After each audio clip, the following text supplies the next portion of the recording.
कंहिं बि इंसान जी मदद करण वक़्तु इहा ॻाल्हि ज़हन में रखी वेंदी आहे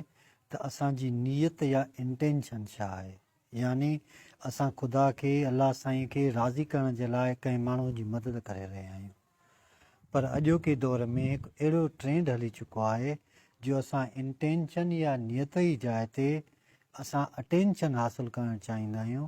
ऐं चाहींदा आहियूं त हर माण्हू असांखे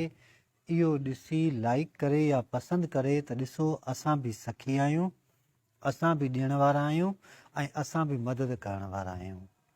उनजो नतीजो इहो थो निकिरे त हर उहो माण्हू जेको तव्हां खां मदद वठणु अचे थो पियो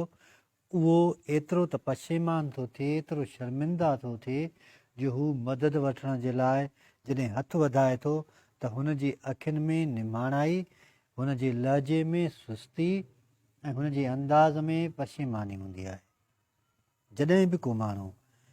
कंहिं बि शइ जी या कंहिं बि माण्हूअ जी मदद हासिलु करण जे लाइ इहो सोचे त मुंहिंजे लाइ माण्हू सुठी सोच रखंदा ऐं इहो चवंदा त हीअ सखी आहे त उनजो जेको अमल हूंदो उहो ज़ाया थी वेंदो आहे। हूअं बि इहो ॾिठो वियो आहे त जेतिरे क़दुरु मुमकिन थी सघे तव्हां जंहिंजी बि मदद कयो उनजे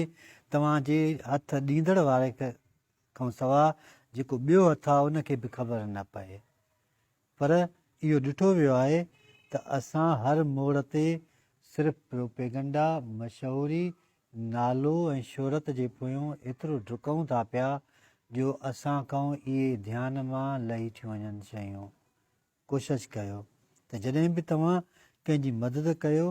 त उनखे पशेमान न कयो, उनखे इहो रियलाइज़ या महसूसु कराइणु न ॾियो त तूं ग़रीब आहीं तंहिंजे करे तुंहिंजी मदद कई वञे थी। पर जॾहिं बि इंसान जे ज़हन में, सोच में या दिलि में ख़ुदा तरसी अची वेंदी आहे त मदद माण्हू हमेशह लिकाए या ॻुझी कंदो।